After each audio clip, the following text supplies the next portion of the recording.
Good evening, ladies and gentlemen, dear colleagues, good evening, participants at the podium. I want to welcome you on behalf of the Institute for Peace. The subject is neutrality. Well, it's not by chance that neutrality has been chosen some days before the commemoration we have on the 26th of October. And I know there are many discussions about neutrality, but tonight we want to discuss not only the Austrian neutrality, of course, we will have to discuss it, but also neutrality as a concept in different international fields and relations. It will probably be a lively discussion. We had already one at lunch. We five together with different opinions, because the question is, of course, in general, is neutrality something which today can be still seen as a concept where states could promote their sovereignty or their possibility to have an impact in international relations? And if we look to the Austrian neutrality, we certainly had this impact. Do we still have one? This is one of the questions. How is it about neutrality and the European Union? Is it compatible? How is it with neutrality and the support for Ukraine against the Russian aggression? Is that still compatible with neutrality? Does it change neutrality? Is it possible inside the legal framework we have with the Austrian military neutrality? I will use this expression, although it also contested. Is it still possible to move the concept of neutrality depending on the international relation, the international situation?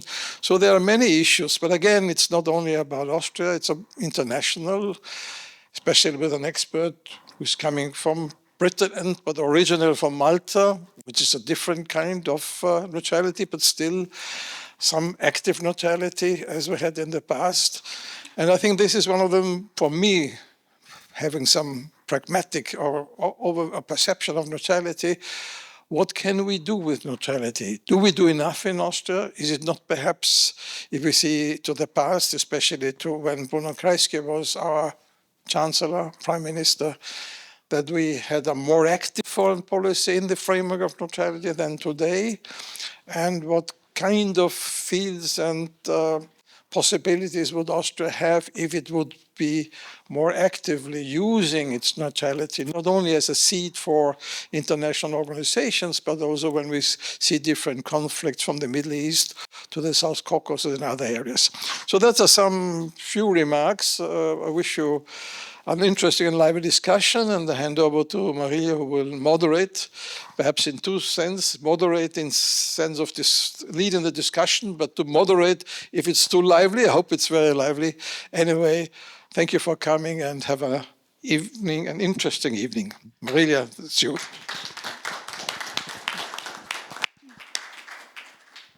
Thank you very much, Hannes. Good evening, everyone. Welcome to the International Institute for Peace. Our event tonight is titled Neutrality in the International System, and in this panel we will examine the international dimensions of the concept. So as you of course know, and Hannes already mentioned it, Austria marks the 70th anniversary of its neutrality that was declared on the 26th of October 1955. And back then, in post-war Europe and during the early days of the Cold War, this move helped Austria restore full sovereignty over its territory and remove foreign troops stationed in the country. Since those times, many things have changed. The Soviet Union fell apart, Austria joined the European Union, and the international system underwent globalization and a period of dominance of one power, the United States. And more recently, again, we have witnessed the fragmentation of this order into a multipolar world, with Europe experiencing its effects directly through Russia's invasion of Ukraine. Despite these profound challenges and changes, Austria, at least formally or by law, has remained neutral. Some criticize this stance, arguing that Austria's neutrality is outdated and no longer corresponds to the current geopolitical circumstances. Others contend that the concept of neutrality has evolved and that Austria can still fit within this framework. So in this panel, we will actually explore different dimensions of neutrality and understandings of neutrality and how it has evolved historically and how it is perceived internationally. So we will not only speak about the Austrian concept, but also have a bit broader perspective on it. So to help us unpack these issues, let me now introduce our panelists. And I will start with Dr. Hilary BRIFFA from the Department of War Studies at King's College London. Then we also have our chair of the advisory board, HEINZ GÄRTNER, professor at the University of Vienna. And to my right is BENEDIKT HARZL, associate professor at the Center for East European Law and Eurasian Studies at the University of Graz. University of Graz is also a partner for this event, so we are very thankful to BENEDIKT that he came just for one evening to Vienna, and let's maybe start with the discussion so he can catch his train back to Graz later tonight. Yes, so with that, I would like to hand over to Hilary for her opening statements. Sure. Can everybody hear me? All right, good. Well, thank you so much for coming out, and a big thank you to the Institute for having me here in Vienna. It's been a decade since I last stepped foot in this city. I was here 10 years ago at the OSCE, and I mentioned that because it's going to come up a few times, and I think it's relevant to the discussion we're going to have about neutrality. And so today we're asked to think a little bit about the context and the importance of neutrality today. And I think I was brought along to give a bit of an international point of view. I don't know as much about the Austrian case, so I'm also excited to hear more about that. But I think we can't start any discussion without first trying to reach some kind of basis for what we mean when we say the word neutrality. So at its core, it's very much a legal and political status of non-participation in armed conflict between other states. This is often coupled with duties of impartiality, non-support to belligerents, codified in the Hague Conventions of 1907. And I'm sure that BENEDIKT will say a lot more about the legal side, so I'm going to leave that to him. I know that HEINZ has published a lot on different kinds of neutrality, so the definitions is something that we'll certainly unpack. But the important thing that I want to put across is that there isn't only a legal dimension to this discussion. Neutrality is also a foreign policy and strategic posture, and that also comes with very much an identity aspect to it, particularly around self-determination, and particularly for many small and post-colonial states. Neutrality is something that speaks to their identity as well. So over time, we see that modern neutralities have varied. We've seen that you have what's called armed neutrality, the idea of having a strong defense at home just in case the neutrality might be breached, as Switzerland and even Sweden prior to NATO conceived of it, to military non-alignment, which is the term that Finland used prior to 2023 again, to constitution neutrality, which is something that Austria and Malta both share in having this enshrined within the constitution of the country.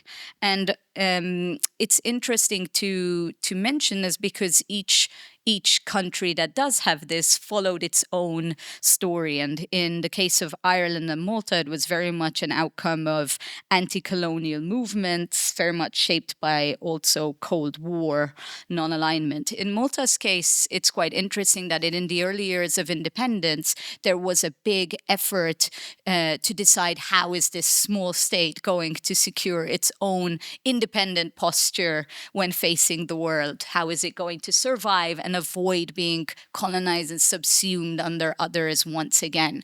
And there was a big debate going on, and the Prime Minister of Malta during the 70s and 80s had this idea of Malta as a neutral state, which he called the Switzerland of the Mediterranean. This was the language of Prime Minister Dominic Mintoff at the time. Leaders in the Nationalist Party had a different idea, which was to move towards Europeanization, which was conceived at the time as being something that required strong alignment and could not be compatible with neutrality in the constitution. And so there was a big debate going on. Should we be a Switzerland of the Mediterranean? Should we be Europeanized?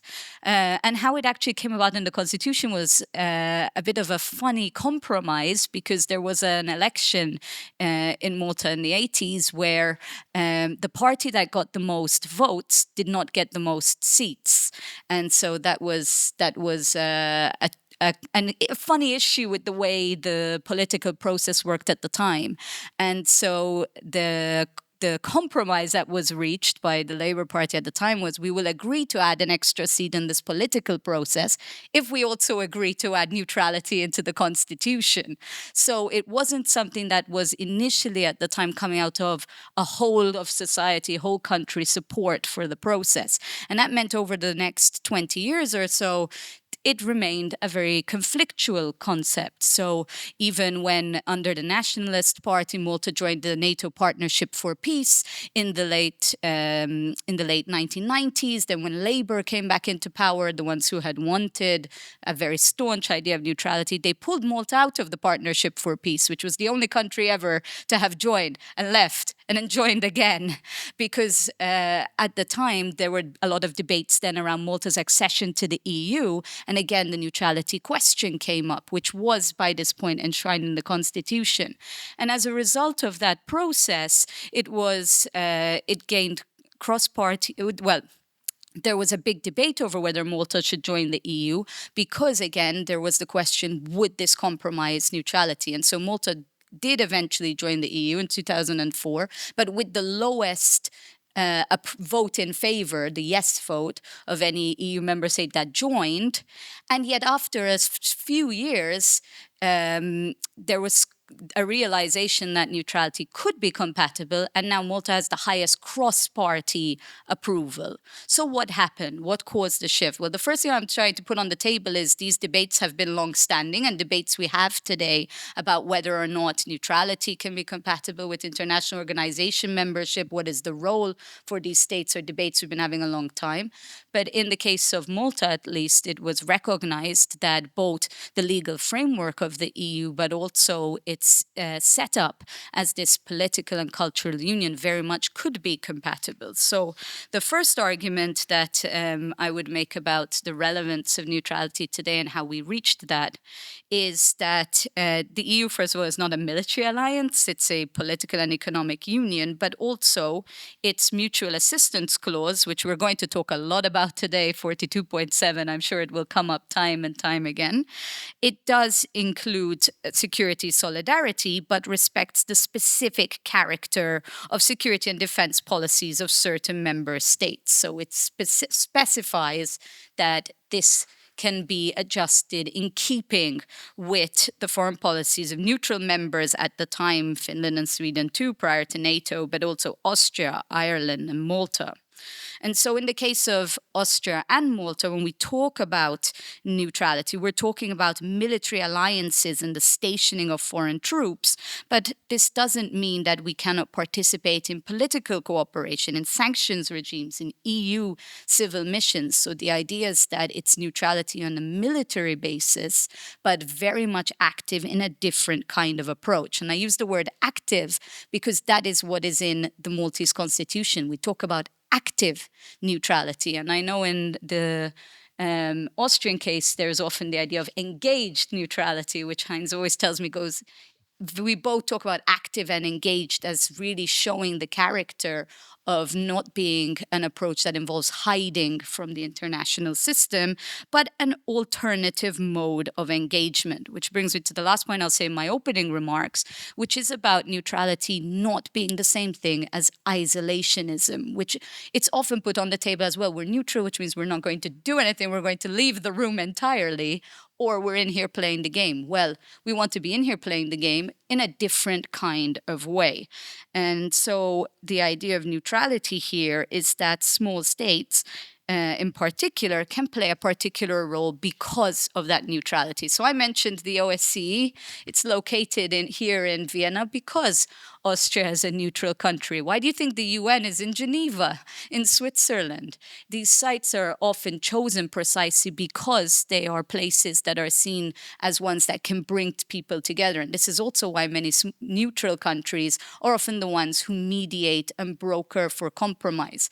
And Jack Corbett from Monash University has this academic term I really like, which he calls the competent performance of vulnerability, specifically because we are small and neutral, we are ideally placed to adopt this kind of role as credible brokers and mediators. And so if we accept the premise that international security is not just about the deployment of force, but also about peace building, humanitarianism, brokering compromise, then there is absolutely a role for neutral countries to play actively in the international system, which does not only depend on how much military force they are wielding in a conflict or in a battle. And I'll say quite a bit more later, but I'll give the floor to my colleagues first. Thank you. Thank you very much, Hilary, also for being keeping track with time. I will just like to move right away to HEINZ for his introductory statement. Thank you, Marylia. Thank you for your introduction. And I will touch upon some of the points you mentioned, but also I want to thank the International Institute for Peace and Hannes for this introduction, and especially for Hilary and Benedikt to come from abroad, I would say.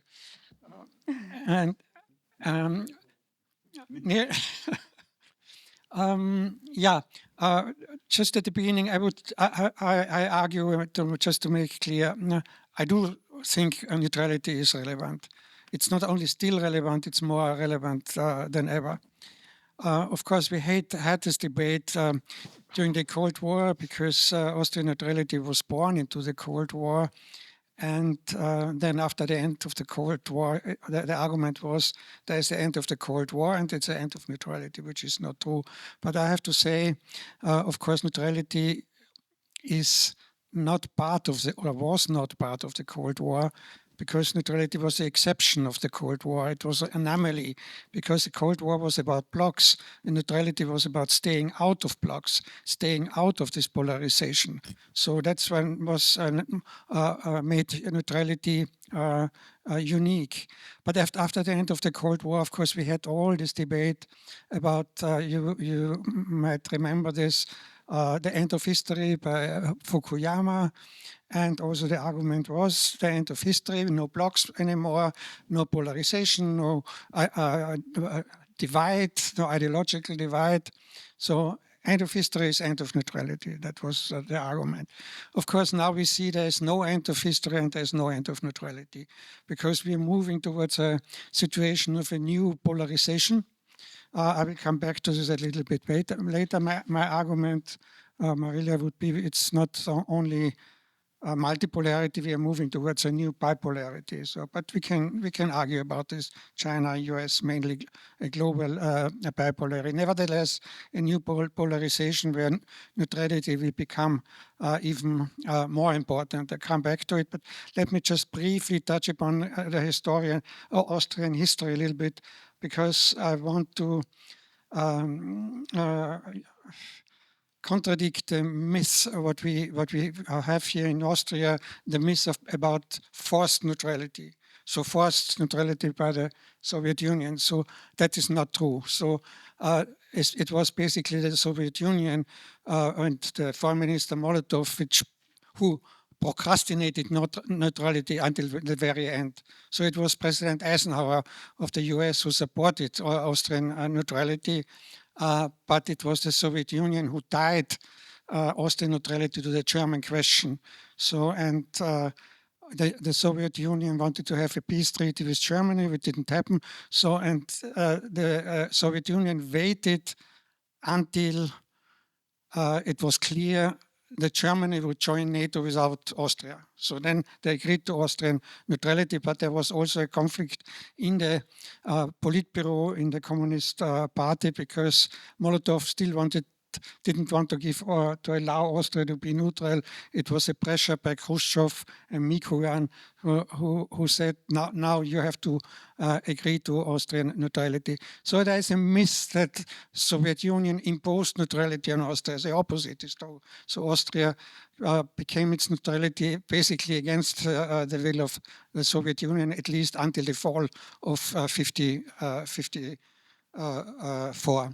So that was the Austrian part.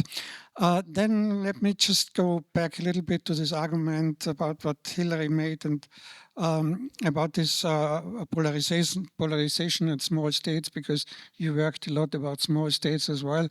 And of course, in times of polarization, and we do have a new polarization, we do not have a Fukuyama time.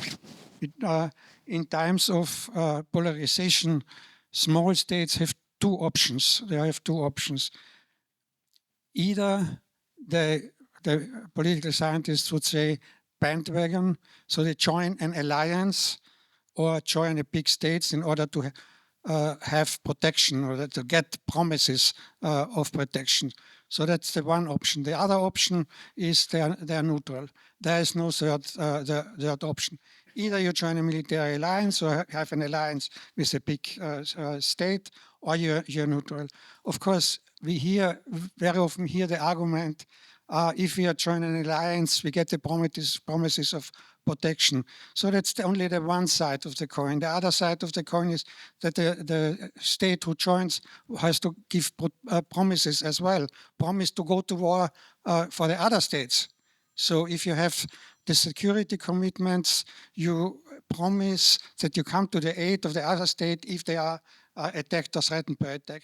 In times of cyber attacks and hybrid so-called war, which it's a misnomer, but it's hard to find out who is the real attacker. So you get involved maybe in a war which is where you don't have a real aggressor identified. So it's so you have to be clear that promises of protection comes with commitments of going to help others, which we call in the political science entanglement. So you have either bandwagon and entanglement, or you have neutrality. And the argument for neutrality is the attempt to stay out of entanglement and to get involved in wars of other states.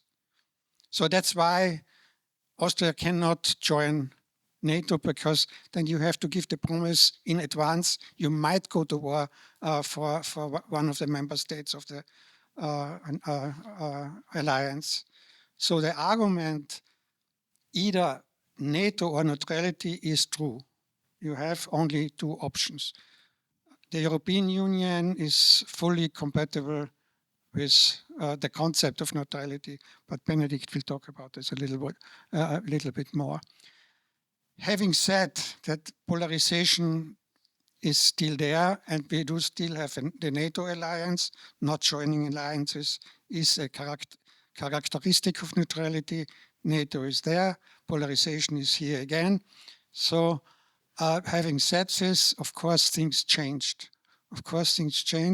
And that's why we have still the concept of neutrality is still alive, because neutrality is a flexible concept. And as Hilary mentioned, I worked out with my students 21 definitions of neutrality. So you have different kinds of neutrality which are adapted to the certain situation. So we don't have this integral neutrality anymore, the isolation neutrality, what Hilary was mentioning anymore. It moved on to a differential neutrality, which means a more selective neutrality. Then also there came in the concept of what Austria's neutrality is based upon, permanent neutrality. Permanent means not eternal. Permanent means being neutral also in peace times. Moved on in Austria to active neutrality, and I added, because we're in the European Union, Partnership for Peace of NATO, taking part in international peace operation, and so on, I call it engaged neutrality. 2 minutes, fine. So in order to be respected as a neutral state, so you have to meet two criteria. You have to be useful and you have to be credible. Useful, you have to offer always something. Political solutions, mediations, good offices. You have to show that I'm here. Otherwise, the big powers will ignore you. And you have to be credible. And credible means you always have to tell the international community, also in peace times, as I said, I'm neutral, I will remain neutral, I will not deploy foreign troops on my soil, but also that I have armed neutrality. I do something to defend my neutrality and sovereignty. So credibility comes with armed neutrality as well. So, and you're most useful and most credible if you move on to this concept, and I map it out a little bit later, to the concept of engaged neutrality. Thank you. Great, thank you so much, Heinz. Benedikt, you've heard now also perspectives from two political scientists. Yeah, you're an expert in international law, a lawyer. So what is your take on neutrality as a concept in general and neutrality of Austria in specifically? Okay, first of all, allow me to extend my gratitude to all of you, to the IIP, to Hannes Swoboda, to Heinz Gärtner, and of course, Marylia, to you for this invitation and for this impeccable organization of this important roundtable discussion. Well, as Marylia, you're very right. I'm doing law, right? Not only, but most of the time I'm doing law. And first of all, allow me to give you bad news. Law doesn't solve anything. Law is neither good nor bad, and that applies to international law as well. It's not benign, not malignant, and I always tell in similar settings, as with my students, who are expecting me tomorrow sharp at 8:30. I tell them, I always refer to Martti Koskiniemi, who's a very famous international law scholar, who once said law is a language. Like Finnish, like German, like Austrian German, right? You can be a competent speaker, you can be a more or less competent speaker. And the point about law is to provide a grammar, to produce sentences that are reasonable legal communications. And that means law means to have a position X and a position contrary to X. It means to say yes and no, and it applies to so many concepts, and why I find neutrality so fascinating and I would say in one range with self-determination of peoples. We've today been talking about sovereignty. It is an extremely messy concept in international law, a concept which cannot be interpreted just by reference to the law itself. Now, we've already heard a textbook definition.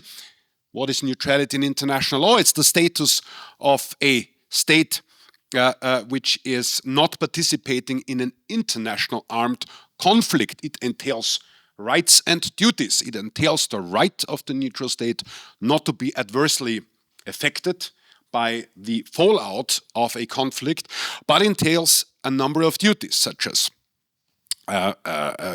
obviously to abstain from the conflict itself, to treat the belligerents in an impartial way, which doesn't mean to treat them exactly the same way. We probably might also be talking about this.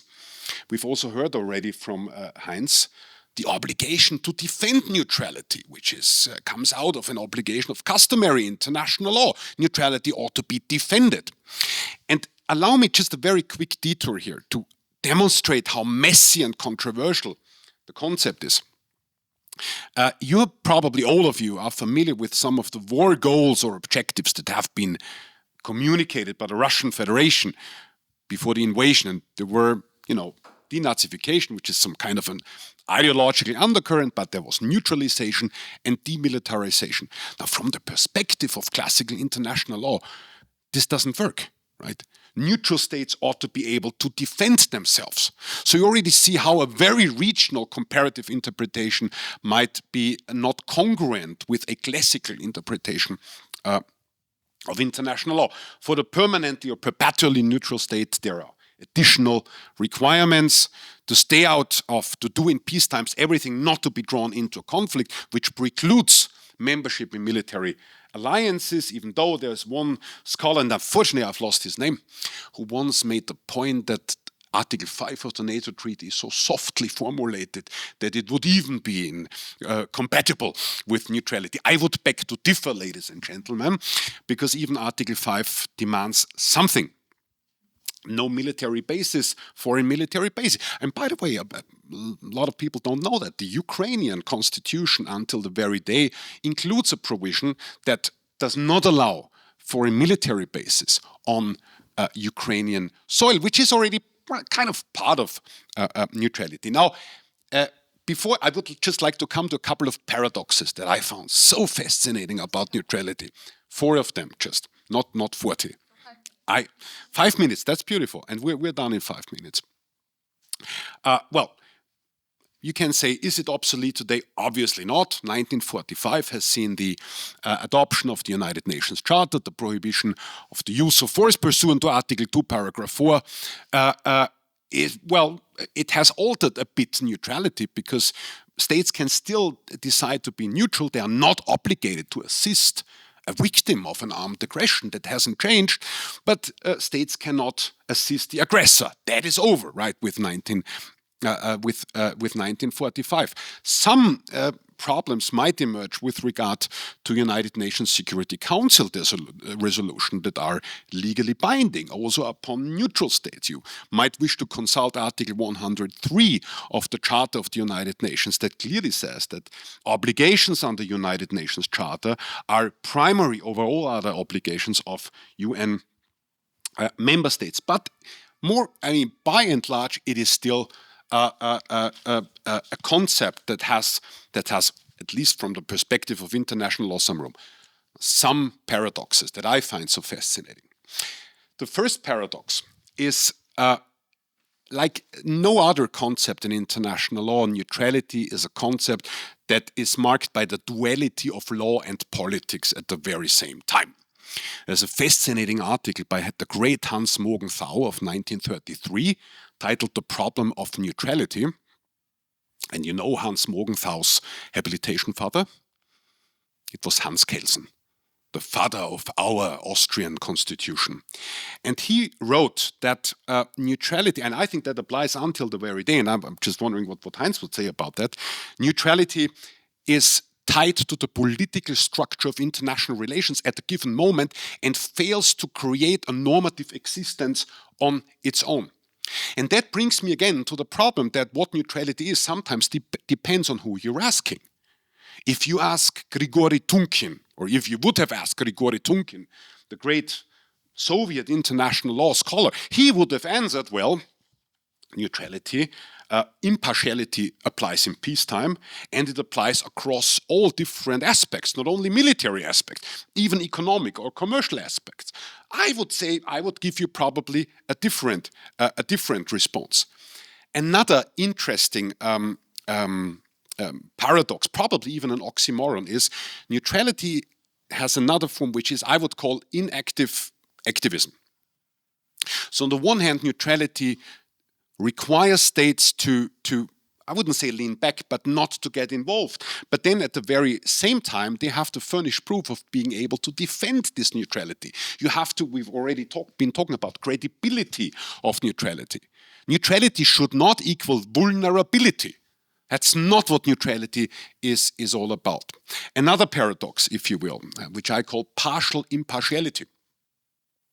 From a legal dogmatic approach, and that's the reason why I said international law doesn't solve anything, neutrality does not distinguish between victim and aggressor. It does not, right? No matter how you find it disappointing. But by not assisting a victim, you might even make the argument that to some extent you are indirectly assisting the aggressor. So there are profound moral problems that are tied to this concept of neutrality. I always used to say that's not a deficiency of the law, that's a feature of it. It's not a bug, it's a feature. This is what law is all about, right? Again, it's not bad, not good, it's a language. And then something else, and that's the last paradox for the time being, which I call the rewardless rewards. If you consider international law as and I think there's compelling reason to do so, as a horizontal normative system, then states engage with other states on the basis of some transactional ideology. You give something and you get something. That's the reason why states enter into contractual relations with one another. If you read Article 1 of the 1907 Hague Convention, the fifth Hague Convention that already Hillary has been alluded to, Article 1 says the territory of the neutral power is inviolable. It's not I'm quoting here. The territory of the neutral power is inviolable, which means that states that do not support any other state and any other belligerent get some protection. Now, the problem or the fact of the matter is that since 1945, this right applies to all states. Article 2, paragraph 4 of the United Nations Charter, which prohibits the conduct of force in interstate relations. So, what is the role of neutrality today? You could even make the argument from a very dogmatic legal perspective that it is a self-commitment without, in legal vocabulary, tangible rewards, so to speak. Because again, with 1945, some would even argue already with the 1920s, the adoption of the Kellogg-Briand Pact, the use of force in interstate relations is outlawed. And the last word, probably, if I may, on Fukuyama, I agree with you, but I'm not here to defend this theory, but Fukuyama gave a brilliant analysis for one frame of a moment, right? And Fukuyama would probably still think of himself as not being irrelevant today, still. But on the other hand, I would completely agree also with what HEINZ was saying. So thank you. Thank you very much. HEINZ and Benedikt, you already mentioned this idea of credibility. That HEINZ, you said that neutrality has to be credible and useful, and neutral states have to be credible and useful. So I would like to specifically ask you about Austria. Is Austria credibly neutral? And maybe to give you some background why I'm asking this question, I just recently saw this study by the Austrian Institute for Security and Defense, IES, that they actually they made a survey of 100 European experts on Austria's neutrality. So what do other experts in other European member states, what do they think about Austria's neutrality? And basically the result of this survey is that majority of those experts says that they think that Austria's neutrality is outdated and normatively inconsistent, and it's not compatible with European expectations of solidarity and defense. So my question here is, how would you say Austria can, if it has to defend its neutrality, if it wants to be a neutral state in credible way, what does it have to do? Or why do you think this survey showed these results? Yeah, and to Hillary, maybe in addition to that, how does Malta maintain credibility of its neutrality? Yeah, so let's start with you two, and then we go to Hillary. Should I take? Okay. Austria's neutrality, I think I always said, is a set of weird oddities. To be honest with you, let me just, if I may, just go back a bit in history. There are a number of things that I find so interesting and also stimulating when it comes to how Austria's neutrality emerged. You've probably already heard about the so-called Moscow Memorandum, which was a written agreement, which, and that's quite interesting in the international law scholarship in Austria, is not seen as a treaty, but as a quote-unquote Verwendungszusage. Good luck translating that into English or Russian, right? Well, you could say pledge. It's a pledge to make sure that the parliament adopts a certain law, and that's even more tricky in Russian. Deklaracja o gotowości podtrzymywać штата. Okay, but it already tells you a lot. So the way how Austria's neutrality was adopted was quite a hybrid way, right? And interestingly, in Soviet law, international law scholarship, there is quite some opinion that the Moscow Memorandum, as a matter of fact, was a treaty, right? So, and treaties can only be disentangled by mutual agreement, which is, of course, a minority opinion. I would rather stay with the theory of Verwendungszusage. But there are other oddities here.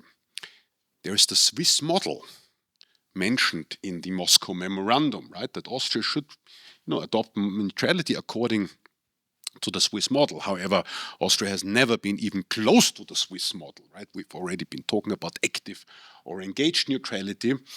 And Austria acceded to the United Nations in December 1955, just a couple of, if you will, a couple of weeks after the adoption of the Constitutional Law Act on perpetual neutrality. And even in this regard, if you may allow this comment, there has been some Austrian self-deception by saying, well, the so-called Verdross doctrine, well, if the United Nations Security Council would authorize the use of force or would issue a legally binding resolution, the members of the United Nations Security Council would acknowledge that Austria has a special role in that and that Austria would be exempt. Now, that never came to fruition because of the political polarization of the United Nations Security Council.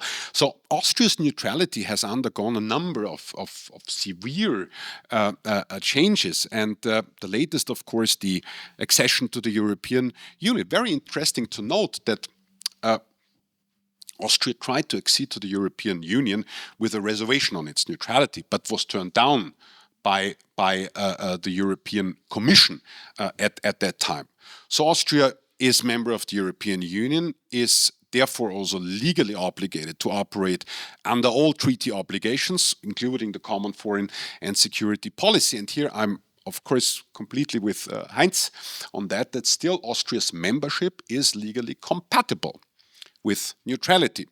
And I would narrow it down to three factors. First and foremost, foreign policy decision-making in the European Union still requires unanimity. So there is always an exit out for Austria, theoretically at least.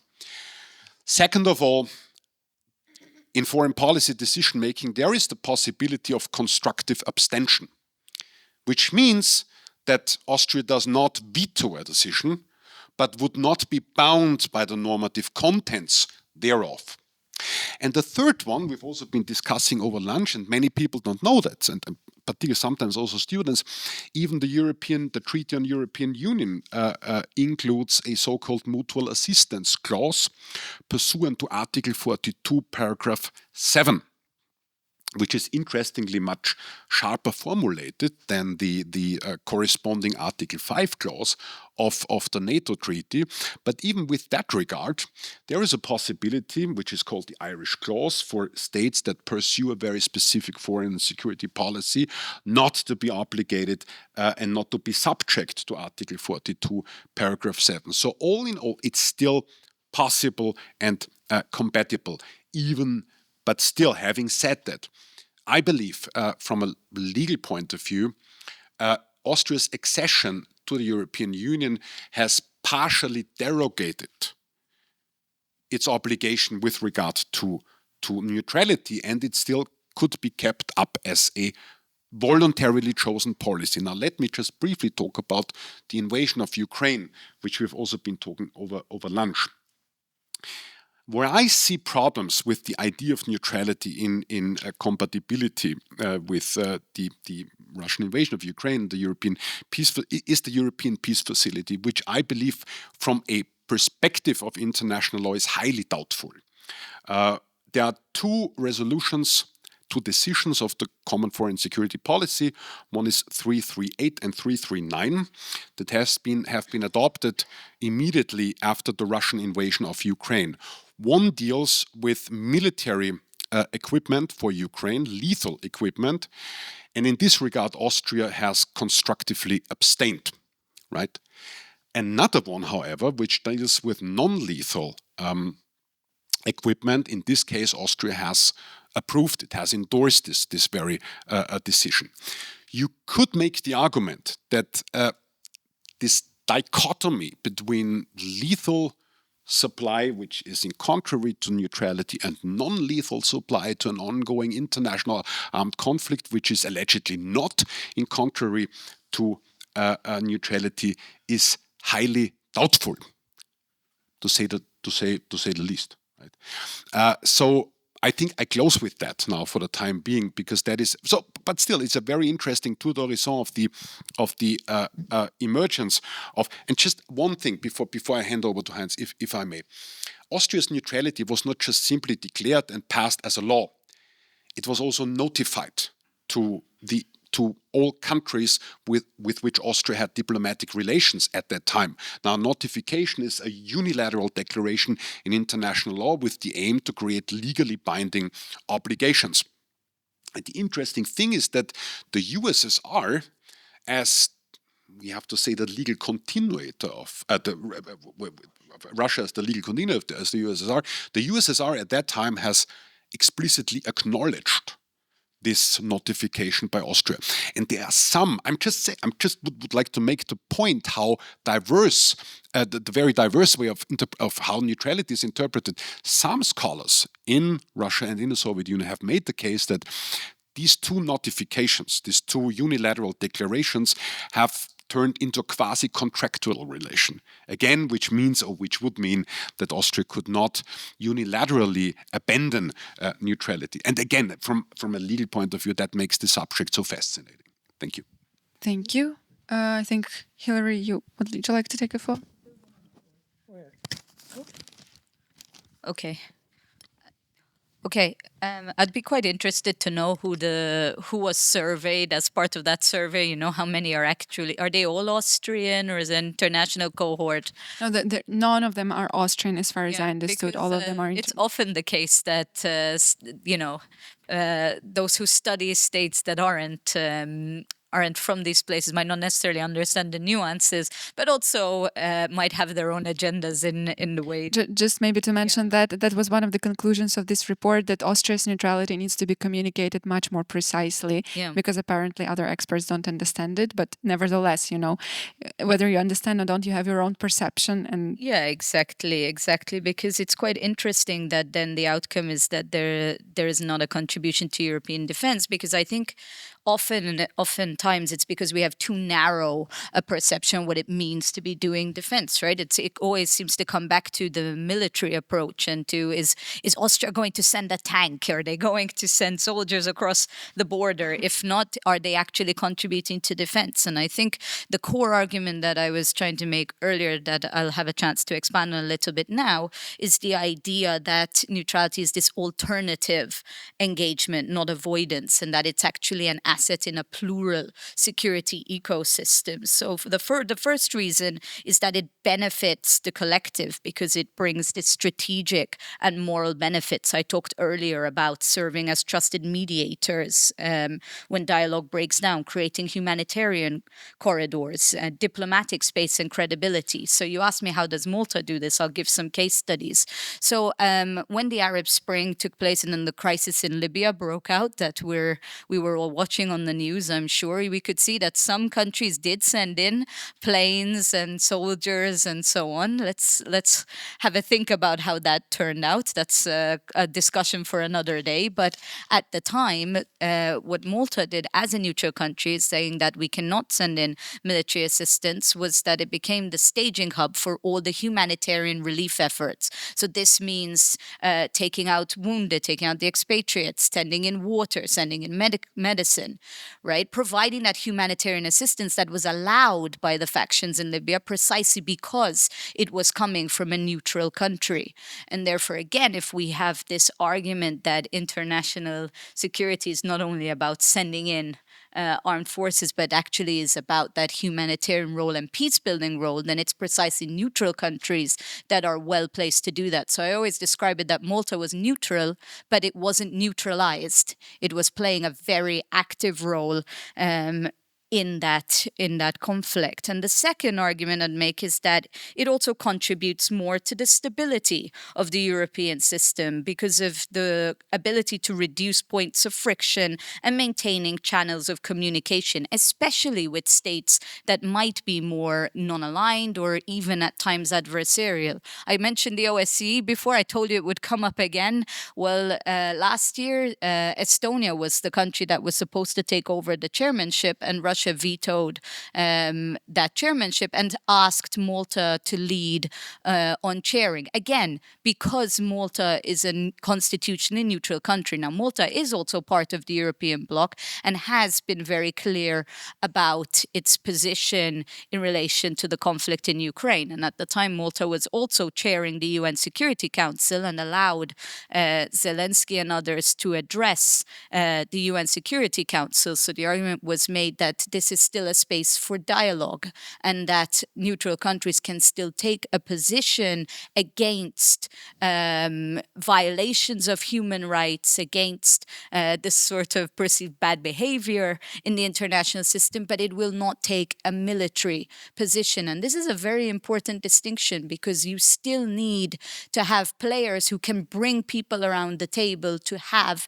that dialogue and that conversation. And it's also important for us to recognize that we tend to be having these debates at a key critical moment when tensions are heightened. But do we know in 10 years' time what the international system is going to look like? Many of the problems we need to address that have a long-term time horizon, like climate security and others, will require us to be able to have a conversation with China, with Russia, with the US, with all actors around the table. And if you don't have any countries where you can actually have actors who can bring people around the table, then it's very, very difficult to actually build those bridges because everybody's burning them. All right, very vast questions, and of course your arguments added a little bit what I wanted to say, but I try to be not too long. First of all, to the Poles and Austrians. So the European Council of Foreign Relations, which is a very transatlantic think tank in Brussels, conducts every 2 years a survey among European Union citizens. And they always ask the question, where would you stand if there is a conflict between China and the US?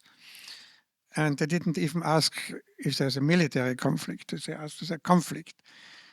So not that many with China, but still around 10%, a little less, but not that many with the US either. So less than 30%, 60 to 65% that rather would stay neutral. So that's somehow rational, that the European Union citizens don't want to be drawn into wars of foreign countries, a war which is not theirs, right? So Europeans would say this is a conflict between China and the US. Of course, if it's a global war, Europe might be involved anyway, but in terms of perception. When still, Marylia asked the credible political neutrality. So the most credible neutrality would be the engaged neutrality, what I mentioned. So engaged neutrality is not only European Union, Partnership for Peace, but also raise your voice if it comes to massive human rights violations, to war, to genocide. So you raise your voice, you're not hiding. It's not a value neutrality. However, I have to say, there is an interpretation in Austria that Austria's neutrality is only military and not political. Neutrality has to be political. If you're permanent neutral, you have permanent to say, I'm neutral, and I do something for my neutrality. Useful and being useful and credible. Otherwise, big powers will ignore you. And since we have the 35-year of anniversary of Bruno Kreisky's death. Everybody quotes Kreisky, but I know. But in this case, I guess it's important. So already very, very early, Kreisky observed one thing which goes beyond what I was saying. I was saying there's small states have two options, neutrality or alliance. So bandwagoning or neutrality. Kreisky was saying, no, that's not enough. The dichotomy between neutrality and alliance. He said there's a dichotomy between neutrality and passivity. Neutrality and passivity. What did he mean? He said, if you not permanently identify your neutrality yourself, others will define it. So, of course, at that time, he meant probably mainly the Soviet Union when he said this in 58. But it's not that different today. If we don't define our neutrality politically, others will define it. And maybe it's Russia today. So, but you have to define it yourself. So you always have to say, my neutrality can do that and that and that. And I do think Austrian neutrality policy lost this qualification of a neutral state. So more and more people in the European Union, Russia, the US, they don't know what neutrality is about because we are not making it clear what we can do, being useful and being credible. There are all possibilities and opportunities. So just one example, because there's always this argument, you have to have a very, very strong military in order to be respected. That goes for the European Union as well. We have this argument, before we are not at least as strong as Russia, we cannot get credibility in our political actions. So that's not true. My argument would be, look at Qatar. Qatar is a small state and it behaves like a neutral state, but it does what a neutral state should do and what Austria is not doing.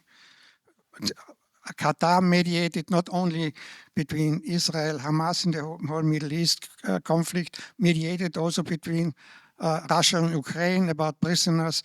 It need not work out, but you have to offer something. Neutral states have to offer permanently something. So the hosting place, political solutions, mediations. So that's why I'm saying Austria is losing its neutrality, it's its own fault. We had, after the end of the Cold War, there was a debate in the Austrian Foreign Ministry, and they said, we cannot give up neutrality altogether because the Austrian population would support neutrality. But we don't want to have it really strong anymore. That was a debate. And then they came up, and it was Under Secretary Holzinger at that time in the Foreign Ministry. I can say it because it is published already. He said, let's say we are only military neutral and not political anymore. And that was very unfortunate. That was the beginning of the decline of the recognition of neutrality. So neutrality has to be military, that's true, that's in our neutrality law, but it has to be political as well. Just one thing as well, just because sometimes when we say neutral or alliances, it might sound like it means standing alone or standing with others. And I think the key point we're trying to put across as well is that because neutrality doesn't mean isolationism, it means actually you are in a better position to stand with others. And the quote that I always think of here is that at the Shangri-La Dialogue in 2019, Asia's premier defense summit, Lee Hsien Loong at the time, who was leading Singapore, said, we're always being asked, are you my friend or are you my friend? And the answer is we have many friends, and that's the way the world has to be. And so the argument here isn't that we're saying if you're neutral, you stand alone. It's saying you are better in a better place to be able to talk to others, to support others, to work together. All right, Benedikt, if you have one comment, please, and otherwise we would... A very, very quick comment here. I mean, because I wholeheartedly agree with what has been said here by both, and it's also quite telling that in the candidacy of the Republic of Austria for the Security Council for the next 2 years, neutrality is being explicitly flagged out as a selling point. So there is still some value, obviously, in it that even the Austrian government seems to take note of. Right? Well, that's all. I contribute now, but I think it ought to be said also to what has already been very eloquently put forward. Thank you. So I'm sure there are some questions in the audience. Let me collect a couple. We just need a microphone for that. And please, the third row.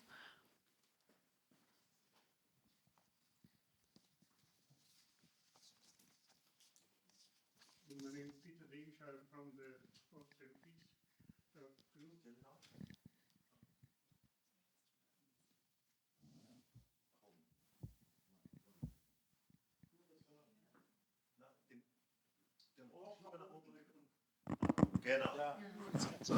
Okay, danke. Okay, so I remember that during the Cold War there was the Pact Three States with Nero and Tito, and they were quite strong in the politic scene, and Austria took part as well. These groups don't exist anymore, or at least Austria cannot be part because of being member of European Union. And within the EU, there are these 4 neutral states. And when we ask why don't they cooperate, well, the differences come up. So everybody has his own ideas. And well, Austrian politicians say we are too small to do anything. So any cooperation isn't possible, or why doesn't it act? Thank you. Hannes, please. Hannes? Yeah, thank you. Yeah, we are in the Institute for Peace, but it's a bit too peaceful, the discussion. And maybe we spend too much on controversy at lunchtime.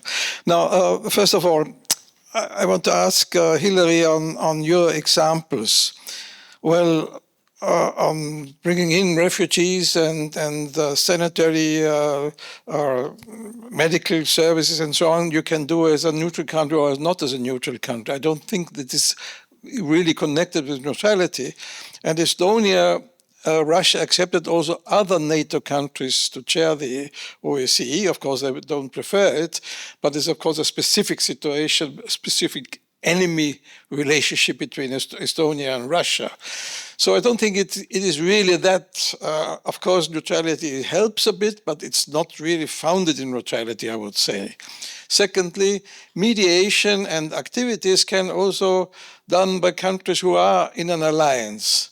Turkey is part of the NATO, but still is mediating, also between Ukraine and Russia, and now in the Middle East, Turkey is invited, not as a neutral country. So I will not connect that automatically with neutrality. It may be helpful, yes, and I agree what you said about the international institutions, and I think I fully agree that Austria should say it is a contribution to the necessary variety of approaches inside the European Union. And mediation, I think, also to what HEINZ said, we could mediate much more between Armenia and Azerbaijan, for example, or in the Middle East, as it was done under Bodo-Kreisky.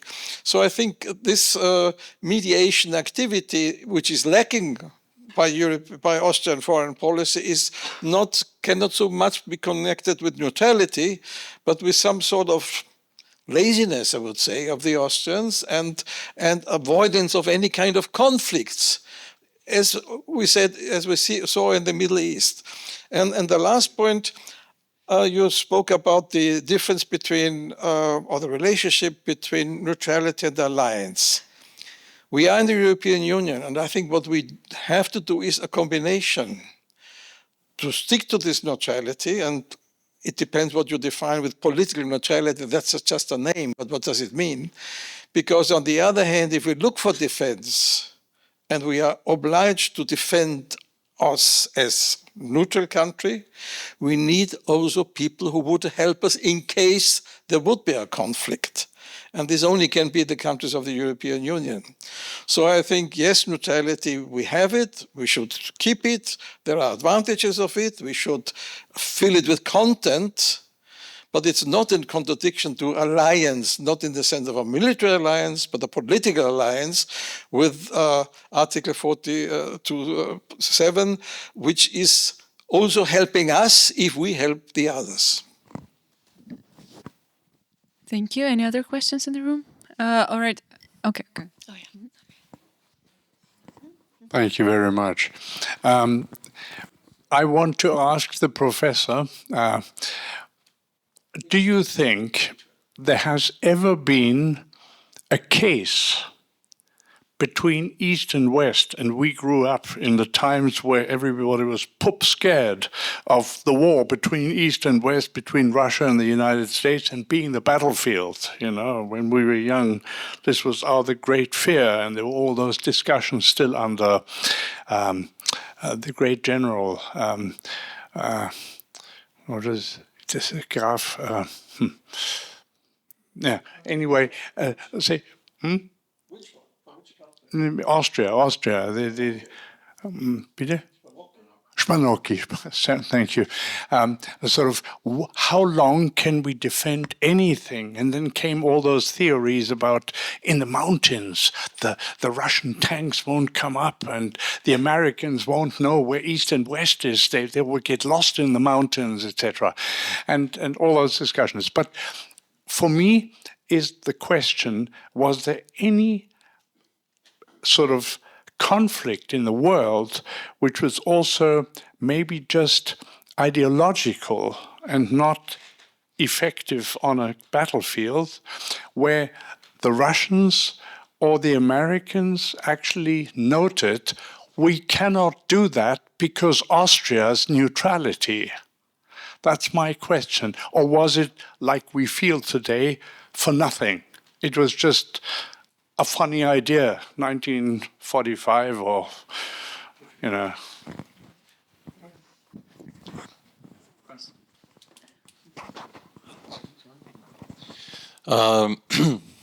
I don't want to make any, weird comments, but let's compare the credibility of the Austrian neutrality to the credibility of the German car industry.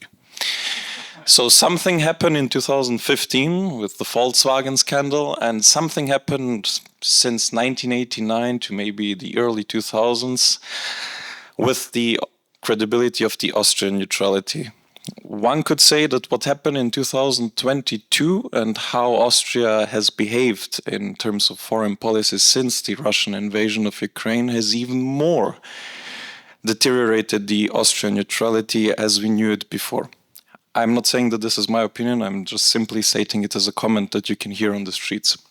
So my first question would be, how long would it take for Austria to repair the credibility? So if we start tomorrow, because today is probably not possible, but if we start tomorrow, how long would it take for Austria to find its way in this new international order and security architecture in Europe, but also internationally, to define what actually the new neutrality understanding would be, and to then act based on this? So one can argue after the Second World War, Austria declared neutrality in 1955, I'm sorry, and then Bruno Kreisky came, so in the 70s it was probably most active and figured out how to behave, culminating then in 1980 with the creation, afterwards with the creation of the Conference on the Security and Economic Cooperation, or just cooperation in Europe. But nevertheless, so how long will it take? That's the first question. And the second question is, when you look at currently, and I'm sorry that it's only based for Austria, but it's simply, I mean, I'm interested in Austria.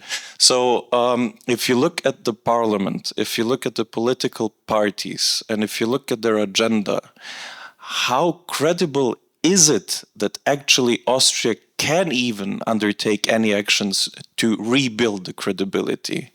Because, I mean, I don't see so much support neither from the left wing nor from the right wing. Yes, maybe FPÖ is more in favor of neutrality than some other parties, but I would take it just as a marketing sale and not as something concrete. So those two questions in the end. Thanks. Thank you. Was there one more question? Okay, how many questions are there? Still one, two? Let me maybe return to the podium and then we go back to you again. Okay, so who wants to start? You can pick and choose and I will make sure we answer them all. Okay, very brief. First of all, I would like to start in reverse order and would like to pick your last question as to the Austrian Parliament. I think I wouldn't be too confident, right, about first of all what you call quote unquote repairing, and the level of ambition to repair it in the contemporary confirmation of the composition of the Austrian parliament. You're very right that the Freedom Party is now obviously riding on a wave of neutrality, but people forget that it was the predecessor of the Freedom Party in 1955 on the 26th of October, which have voted against neutrality as the only party in the Austrian National Council, the parliament. So I would be less optimistic. So a number of things have been said here. Just one thing also to what Hannes was saying. Yes, Turkey is a member of NATO, but still I think here an important factor that HEINZ has been raising comes into play, which is credibility. Are you regarded as a neutral actor? And it is obviously more regarded as a neutral facilitator than Austria in this situation. That again speaks, I think, in favor of what HEINZ was saying, that we are dealing with wrong dichotomies sometimes, right? With neutrality as opposed to alliances, right? I mean, and because I think at the end of the day, we ought to be thinking that both concepts have similar objectives, right? They employ different methodologies, right? What is the methodology of neutrality? It is sending out reassurance, sending out restraint, signalizing to other states that your territory will not be used for an attack on other states, that you do not participate in a belligerency. So it is a signal of reassurance. Has it been violated in the past? Oh yes, by all means. Take Belgium, for instance. But let us consider the flip side. Let us consider a military alliance, or 42 paragraph 7, which is of course loose, quite a softly formulated one. It sends out deterrence as opposed to restraint. Right? It sends out, well, there is a price to pay if you invade. There is a cost imposition on others. But then you also need to ask, allies, sovereign states have different motivations to be part of an alliance.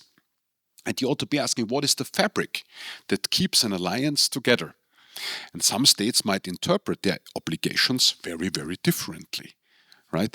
And I believe, as we talk about NATO and Article 5, I think the strength of NATO is a very imaginary one. It is that NATO has never been really tested, right? So, and once you test it, the genie is out of the bottle. And I think the result can be a very tragic one, quite a sad one, to be honest. So I think that the absence of a conflict, or a high-level conflict, in this case with Russia, keeps the narrative of strength intact. So I would even say that both are quite close to one another. Those are not ideological either-or decisions. But I think that the example of Turkey is a very, very accurate one. Right? HEINZ. Yeah, I think I walk through from the last question to the first question. First, the cases, right? There are cases. There are lots of cases. So that's so the most famous case is Austria became neutral. As I said, President Eisenhower supported Austrian neutrality. So he had some conflict with Adenauer because Austria was very much against Austrian neutrality because he was afraid that it would spill over to Germany, which would have been a good idea. Later on, there are many suggestions that, according to the Austrian model, that Central Europe should become a neutral zone. Even Kreisky said something similar, but maybe that goes too far. I go back to the cases. So Eisenhower, when in 56, the Soviet Union suspected that Austria would host Hungarian insurgents. They would threaten Austria. And then the foreign minister of President Eisenhower would signal and say, if Austrian neutrality and sovereignty would be violated, it would mean the Third World War. So that was a very strong security guarantee for a neutral state, because Eisenhower considered Austrian neutrality as credible. So the situation is not that different today, because now we argue that Russia might attack Austria. So if Austrian neutrality, yeah, just the case. If Austria neutrality would be credible and respected, so there would be somebody to say, okay, let's not violate Austrian neutrality. So just the Belgium case you mentioned, it was because Belgium's neutrality was violated in the First World War. Britain entered the First World War because of violation of neutrality of Belgium. It would have entered the First World War anyway. So, and this infamous case, Belgium, what you hear every day in the neutrality debate, actually it's a very positive case for neutrality. It was neutral for 70 years based on the concept of the Vienna Congress. And it was only violated because of the big war. So there's almost no case in the world, as you ask, when neutrality was violated except in the case of a big war. So, but then the target is not a neutral state. The target are the hostile alliances, what is the perception of perceived hostile alliances or perceived hostile big powers.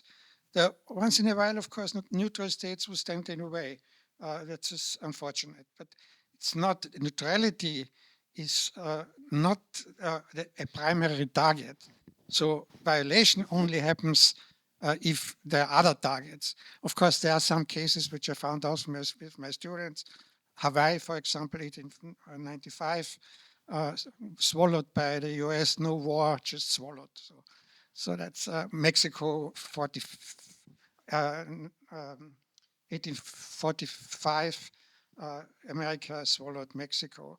But all the other neutral states like Cambodia was violated because it was a Vietnam War, and neither the Viet Cong nor the Americans cared about Cambodian neutrality. Yeah, neutrality is violated, not because of neutrality, because of war. So war prevention is the best protection of neutrality. So that would be my first answer. Could you? I'm sorry. We don't have. Let's maybe stop here because we really don't have time for debate right now. Heinz, I'm sorry. The question of neutral states and the N group and Tito, yeah, that's a situation. What Austria is another case where Austria does not really exploit its position. So Austria is together with Malta and Ireland, maybe so, countries which has the same status as most of the countries in the global south. They are non-aligned and they are nuclear weapon free. So, and there would be a possibility for Austria and the States to build a bridge between Europe and the global south on the basis of nuclear weapon-free states. Austria basically was the first nuclear weapon-free state because it's in the state treaty that Austria is prohibited to have nuclear weapons with the global south.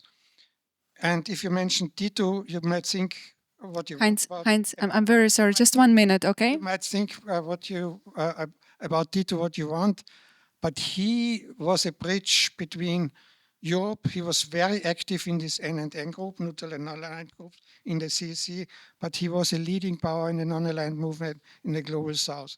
So at least formally, he was building this bridge, and Austria is missing the opportunity this has. And it is, I agree with Hannes, to a large extent to laziness. So it is a large extent to laziness. Last word, MARYLIA. We had the legacy of Bruno Kreisky, and that's why the Iran nuclear negotiations have been moved to Vienna, the JCPOA negotiations. And actually, John Kerry wanted to have Switzerland, Geneva, but then Iranians would say, I'd rather have Austria because Austria had a good reputation. But I think Austria is losing this reputation, and I don't know how long it will take to get it back if we really lost it. So All right, let's move to Hillary. And if you can please be brief, would be very helpful. I'll do my best. But actually, Heinz's last point about the nuclear angle was the question I would have used as one examples of areas of where we have seen cooperation between Malta, Austria, and others when it came to the pursuit of the treaty on the prohibition of nuclear weapons, where actually these states were very aligned and diplomatically active in quite a landmark treaty. And then I really enjoyed having lunch with the president and here, and because I enjoy having to think about why I believe the things I do and to have productive disagreements, which is so lost often in our society today. And I think where I would come back and having thought about what you asked is, first of all, I don't think it's right to say that the Estonia, the OSCE was a very particular case. Well, there are 57 member states of the OSCE. Malta was specifically asked because it's a neutral country. And I think that does stand for something, in particular with small states, about the outsized role that neutrality allows them to occupy. First of all, I'm very, very proud of my small island, but we have very limited air defenses. Let's be realistic about the prospects of having a military defense of the state. By being neutral, there is much less chance of being a target. And this doesn't only apply to small states isolated geographically in the Mediterranean, but look at Mongolia's position as that zone of peace between China and Russia, and how it uses neutrality to safeguard its own position. The second thing I would say is about that credibility angle. So the aid and the assistance that Malta provided during the Libya crisis, again, was accepted by factions on all sides because it was coming from a neutral country. And we see that repeated time and again. Look at the big conferences on the crisis in the Middle East at the moment. I mean, we had the big summit in Switzerland. Again, not by accident that these are the sites that are chosen to host these events. And again, an outsized role given the size of the country. But I think much of the discussion is also functioning because we seem to think that solidarity equals uniformity, that states should all be doing the same things in the same way. And at lunch, I used an example of if you go to a hospital, you wouldn't expect to only be treated by surgeons and everyone has to be a surgeon with a drill. There is a role to play for different professionals having different roles. So in an international society, why don't we also accept that diverse roles can be a strategic asset within the European Union, but outside of that too? Again, as this bridge, for example, between North Europe, South Europe, the Middle East, and Africa, as Malta tries to play, but also in other modes of contribution, because again, it's not just, I feel like now I've made it seem like it's military or only humanitarian. Well, it's also intelligence cooperation, it's logistics cooperation, it's sanctions enforcement. So there are certainly very active roles that small states, neutral states play. And we saw this even in 2015 when France activated the mutual security clause of the European Union after the Bataclan attacks, where actually the neutral states were supporting with intelligence and logistics and other kinds of approaches. And internationally, they're very active in UN peacekeeping, in crisis missions. So I would bring this all back to the fact that I do think that, yes, all states could do this. That's the answer to most things in international relations, but actually being able to adopt that role allows them to specialize, to have greater credibility, and to actually play that role in a way that benefits the whole in this plural security ecosystem. There was also one question about why the European Union neutrals don't cooperate, if I remember correctly. Can you maybe also address that? Yeah, that's what I tried to answer at the beginning. I said they do cooperate, for instance, when it came to the treaty on the prohibition of nuclear weapons. Within the European Union, I think there could be more cooperation. I certainly think in the discussions around not just the common defense and security policy, but even PESCO and the advancement to ramping up defense, there should be more alignment. I'm now based in the UK, so I have to say my following of EU politics is more limited than it used to be. But I would say that's something they should be doing more of, in particular, since since the narrative with rearmament and increasing defense spending and so on risks reinforcing the approach that there is only one way of doing security. But you also have to say that you don't need only more cooperation of the neutrals, but probably even more neutrals in the European Union. Now, with Finland and Sweden acceding to NATO, the situation also cooperation-wise has drastically been altered. Right? All right, I think we had 2 or 3 more questions in the audience. I very much ask you to be brief and precise on your question. So thanks a lot for this quite interesting discussion. I think nowadays we're living in quite different times, with particular mention to hybrid threats, non-kinetic warfare, and cyber attacks. What is more sort of an international legal affair?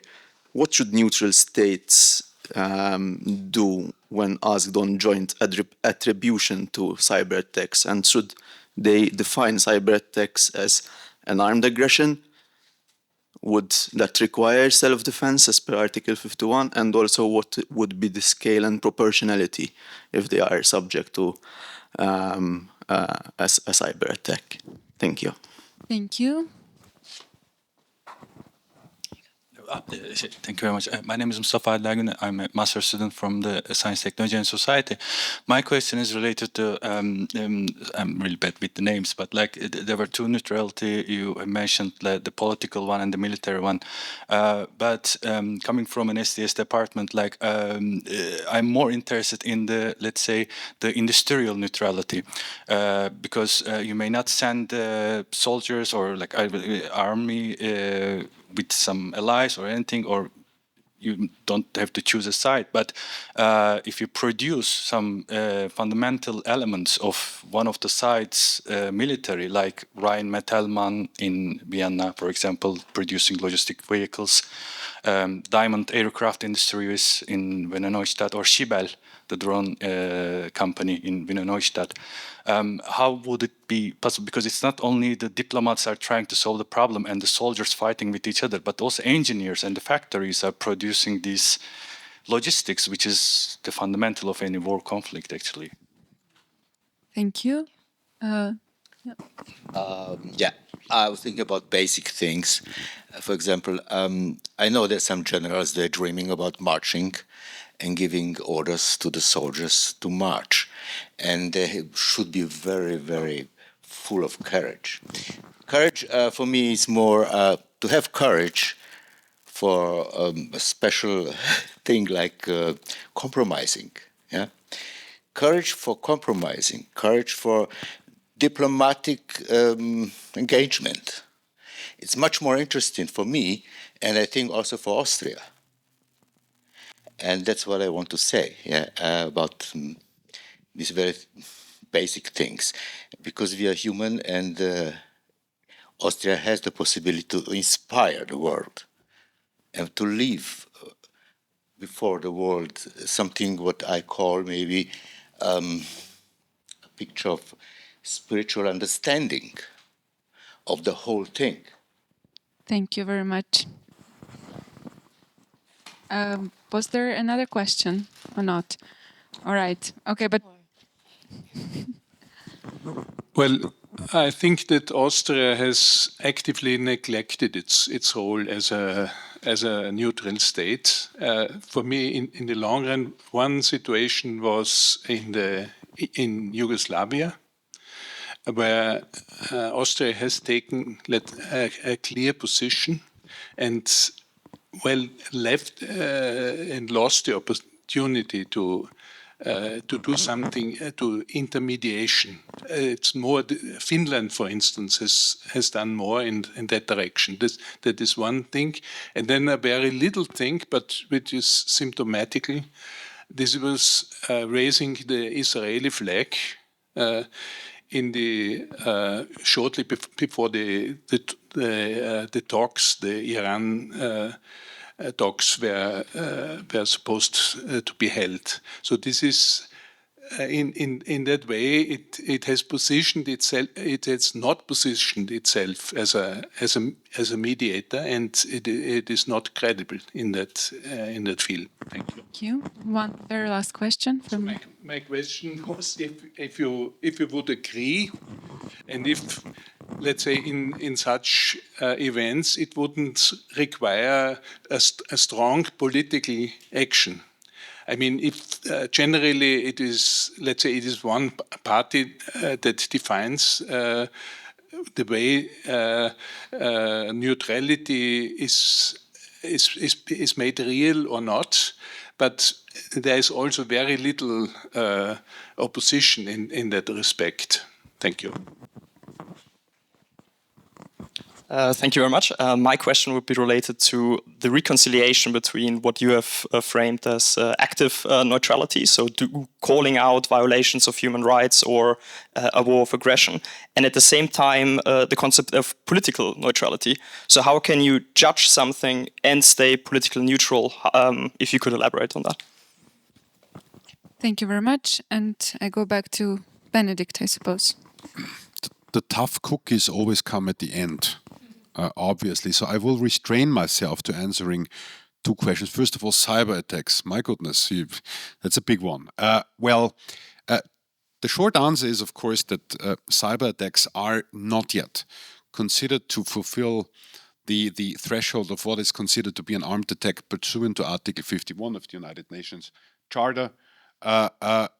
Even though you might make the argument some customary international law is in the becoming, even though it can create an enormous damage here. But from a very dogmatic point of view of international law, it's still quite an uncharted territory as of yet, right? Is there a need to codify this? By all means, yes. Yes, I agree. Obviously, right? Because this is something that we will be dealing with in the future quite increasingly. But still, as of yet, it's a very, very difficult things to capture. And just one thing about the issue with raising the flag. I think here you have this, I think, very clear this dichotomy between law and politics. You can say from perspective of international law, you can fly whatever flag you like and you would not violate. But now, is it a politically prudent thing to do? That's an entirely different question, obviously. HEINZ? Yeah, thank you. I continue with this cyber question because I shook my head, not even disagreeing with you, because you're correct in terms of international law. It's a twilight. It's a twilight. It's still uncharted territory. But not in terms of NATO. So NATO already in its documents since the Brussels summit in 2007 links cyber attacks to Article 5. So there is, and also mentioned is that China is the most dangerous country, challenging or whatever the phrase is, with its malicious hybrid war and cyber attacks. So NATO links Article 5 with China through the instrument of cyber. So there can be theoretically a decision of the NATO Council, oh, we have an attack and there is China behind it. So we have to use military force against China. So even so, the question of attribution is very, very murky, very, very unclear. So I would say, being a neutral state, as a neutral state, you still can say, no, I don't take part because it's not clear to me that there is a real attack by China. So eventually the decision of there is an attack, a cyber attack or hybrid warfare is a political decision. So of course you have all this kind of intelligence which is quoted for the public, and so that in order to make it credible. However, it's a very, very, very dangerous territory. And as a neutral state, you do as much as you can. against these attacks. But I also have to warn, I did it myself now, to warn talking too much about hybrid war and cyber war. It's not a war. It's not a war. So you get used to the term war. A war has a clear definition. You have soldiers, you have armed forces, and you have lots of casualties. So you don't have it in a cyber war. We are not in a war. And then this question about linking engaged neutrality and political neutrality. And I would argue that the highest version of political neutrality is engaged neutrality, and this is the opposite. And it was one motivated coined this term, the opposite of the position of a political party in Austria, the Freedom Party, which neutrality is isolationist. So it's close to the integral neutrality in my concept, staying out of everything. And I'm saying you get involved as much as possible, but you stay out as much as necessary. So that's its engaged political neutrality. And I have to say that the Freedom Party is just using it because what the other parties are missing. The other party, they're forgetting about neutrality. They don't really want to touch upon it too much. Of course, the Freedom Party use it as much as possible for populist reasons. I just want to remind the younger ones here, the Freedom Party under Haider, what was his first name?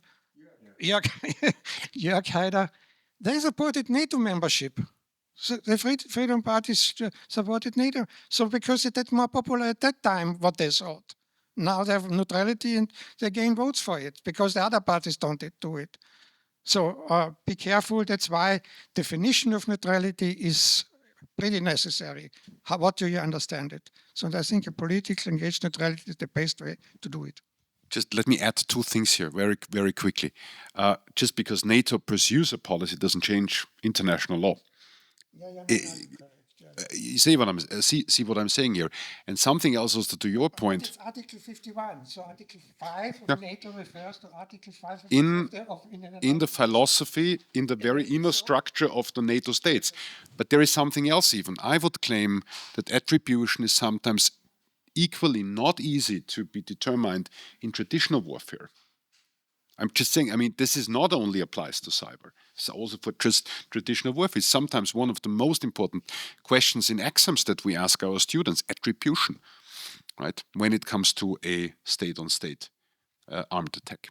Here, there is one more question left about enterprises who produce logistical equipment for non-neutral states, right? And when they are located in neutral countries. Yeah, that's a really difficult question, and it's something that Switzerland has had to grapple with as well, where they're saying, things that are made in Switzerland are being found in various parts of the Middle East and other places, and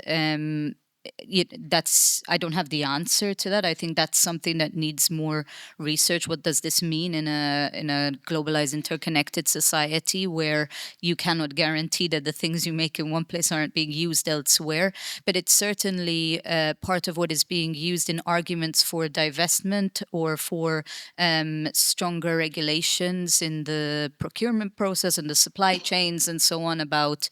But you can't guarantee where things are going to end up. So I don't have an answer on that one. I think it's one of the really good questions, like the question on cyber. But I wanted to say one thing on the point about courage and compromise as well, because a lot of our discussion has obviously been very pragmatic and realist and focusing on sort of the material needs of our countries. But there is also a question here about neutrality from the identity standpoint, which comes back to what kind of state do we also want to be. And I'm thinking here of people like the sociologist Emil Durkheim, who said all states have their pride and nothing can be more warranted, but states can have pride not only in being the greatest or the wealthiest, but in being the most just and possessing the greatest moral constitution. And I think, and we see this time and again in political philosophy, in Leviathan, Hobbes talked about, states invading for conquest and diffidence, but also reputation. And so I think there's something to be said about the power currency that your status and your reputation give you. So for example, in 2016, when Obama met with the leaders of the Nordic countries, he gave a really good speech where he said, I really wish we could put all these small countries in charge for a while and they can clean things up. And I mean, it's a nice thing to say when someone comes to your house and you flatter them, but he didn't say, oh, I love my Nordics because they're so rich, even though many of them are, or they have such great armies, even though many of them do. He said they can clean things up because they have this reputation for good governance and so on that they also leverage, that makes them trusted partners. And I think that's a benefit that neutrals often have, is they can make that case of not being party to one faction or the other and actually trying to work for the common good. And in the 80s, when Malta went to the UN to try to put the common heritage of mankind principle on climate law, the foreign minister Tabona had given a speech where he talked about small neutral countries being the conscience of mankind, which again is like grandiose terms, but it's the idea there of being able to say we also stand for a different way of doing things, that we're not saying we ignore conflict, but that we prioritize the resolution of conflict through diplomacy, through statecraft, and through dialogue and conversation. So I would like for us to end with that gentleman's call for a reminder about what it also takes to have courage and compromise in a world that's increasingly rearming. Thank you very much for this very nice conclusion. So my summary looks a bit similar to what you said. We said that neutrality has place in this world, and maybe despite or because of how fragmented it now looks or because of all the polarization. But we also, or majority of us, as I understood, acknowledge that Austria's neutrality needs to be much more credible if it wants to, or much more supported in real action if it wants to stay credible. And that there was a call for European Union neutrals to cooperate more if they all want to remain credible and there and taken into account. And with this, I want to close this discussion. And also, I would like to thank HEINZ very much, because he actually initiated this whole debate. So thank you very much, and thank you for for staying here and for asking your questions, which, as I understand, are not exhausted. So we also offer some wine and snacks outside this room. Please stay and debate a little bit longer with us, and have a pleasant evening.